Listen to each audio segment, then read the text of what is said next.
Okay, so today I'm going to be playing a game called A Trip to Olive Garden. It doesn't seem to be wanting to do full screen, so I'm sorry if you're going to see all my extra shit down here. Maybe, there we go, full screen, huzzah. So, I can read pretty quick, I'll leave that up. So, A Trip to Olive Garden, this should be interesting. I've only been to Olive Garden once? Yeah, we don't have a lot of those around here. From what I understand, it's supposed to be like kind of a horror game. So, as you pull in the Olive Garden parking lot, the faint sound of relaxing jazz music becomes slightly audible. It appears as if no one is there, but that doesn't stop you. It does not. I want some Olive Garden. I want some endless breadsticks and soup. The sweet smell of gardenia flowers fill your nose as you walk up to the door, and for a second it almost allows you to forget that you are incredibly anxious to be out in the world again. I see a typo. It's okay though. It has been 6 months since you have been out of your room, and even driving here was a cathartic experience. Wow.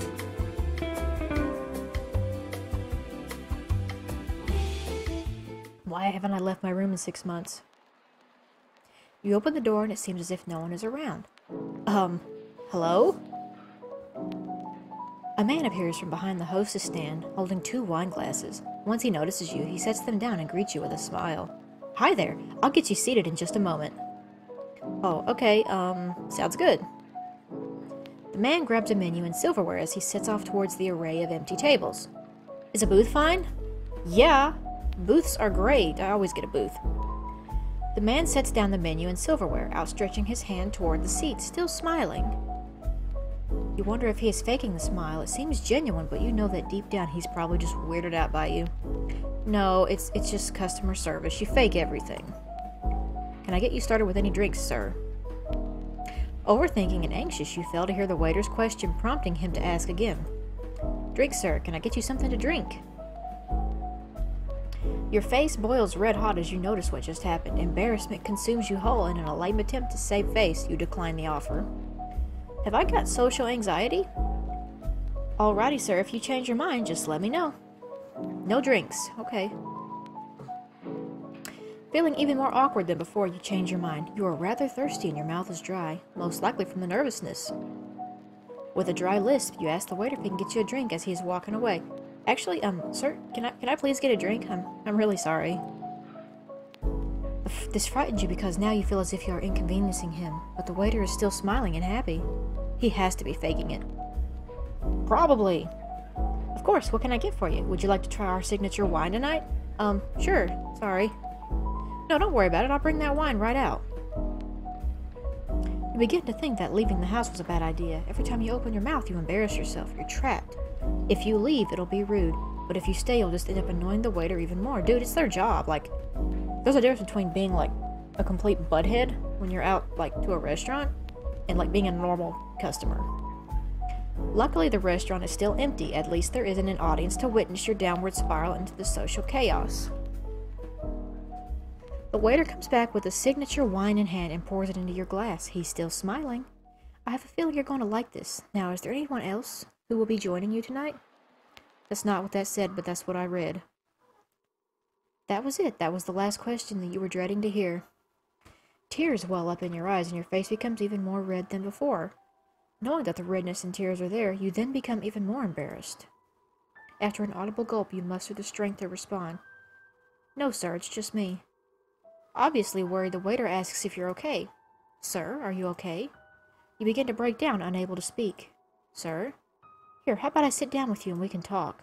You begin to say no, but you stop yourself. You don't want to be rude to the waiter, even if it means enduring more unnecessary suffering. I'll let you collect yourself for a minute. Just let me go get some breadsticks first. Ah, breadsticks. The waiter disappears into the back and comes back out with what looks to be 5 whole baskets of breadsticks and more wine. As he sits down, you begin to feel an odd sort of comfort. You wonder why he would even care about how you feel. So, what's your name? I'm Ethan. Ethan Host. Of course you are. Your tears immediately stop as you begin to feel more at ease. Your dad's name is Ethan, or at least was Ethan. My name is, Michael Fountains. My dad's name was Ethan, and I was named after his best friend, Michael Malorty. That's very cool. I'm glad to hear that. I have the same name as your father. Make sure to tell him I said he has a cool name. Ethan laughs, completely unaware that your father passed just the day before. Part of you wants to get angry and leap, but the other part realizes that he simply didn't know. Well, my father, he actually just passed yesterday. Ethan Host's face turns as white as a sheet of paper. I'm so sorry, Michael. I had no idea. It's okay. You didn't know. He's actually the reason I'm here right now. Why's that? Taking a swig of wine, you begin to think of what to say. The wine reaches your stomach and fills your body with a warm, fuzzy sensation. Strangely, you do not feel a sense of anxiousness at the moment, and talking to Ethan feels easy. Where shall I begin? There's quite a bit. I have all night. Start wherever you think is best. It all started around 6 months ago. My dad started to get sick. He was old, 76 and in poor health. I quit my job in order to take care of him. Anytime I wasn't with him, I was playing video games. He actually didn't like that I played video games. He never has, but he always allowed me to make my own decisions. My mother, her name was Gracie. She died when I was young, so it was just me and my dad throughout my whole life.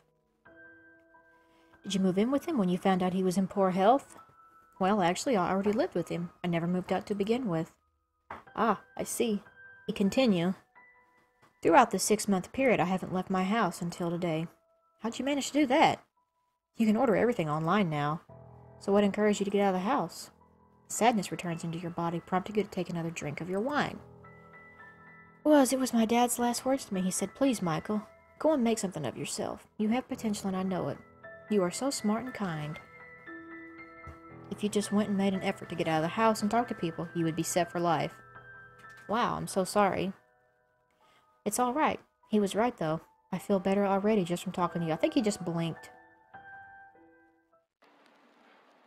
I'm really glad I could help Michael. Now he's smiling.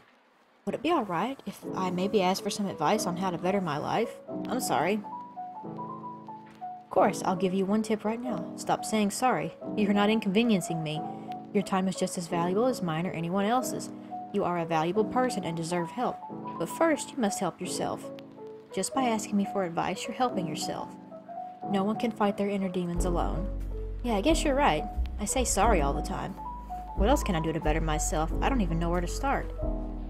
You begin to wonder why you should be trusting a waiter of all people when it comes to finding happiness and bettering oneself, but you realize this is all you have and decide to stick with it. Plus, something about Ethan Host feels different, almost otherworldly. Feels as if time itself has completely stopped. Still, no one has come in, which is strange since this is usually the busiest hour. I keep hearing sounds, and I think it's from the game, but it's like back here. Alright, so you said you play video games a lot, correct? Yes, I am, but I'm not willing to quit if that's what you're going to say. No, I'm not saying to quit, but I will say that it would be a good idea to cut back on them. It's perfectly fine to have a hobby along with everything else. It's dangerous to overdo it. This is a lot of reading.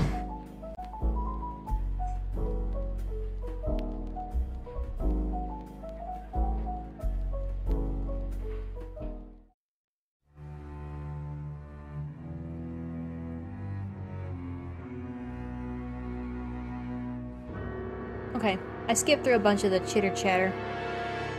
Ethan stands up and then walks away, laughing like a maniac. The lights go out.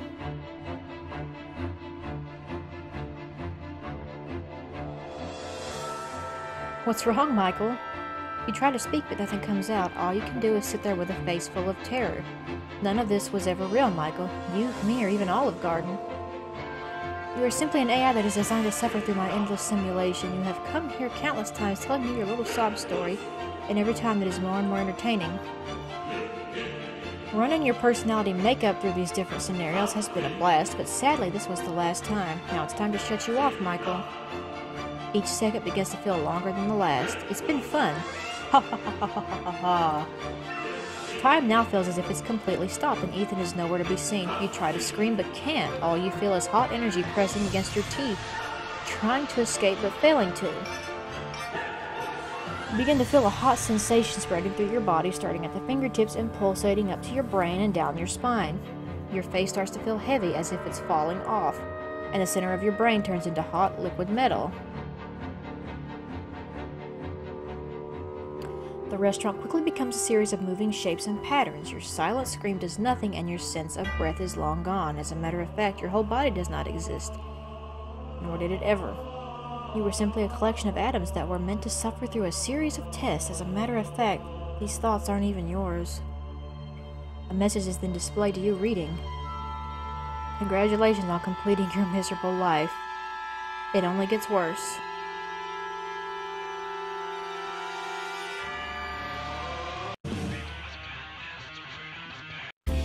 Okay, that was a bit strange. I mean, I like where they're trying to go with it, but I didn't like the concept, but it doesn't mean it's a bad game. I mean, it was really well put together in my opinion. I just didn't like the plot. Yeah, I did skip a lot of the reading. That was a lot of readings, so, yeah.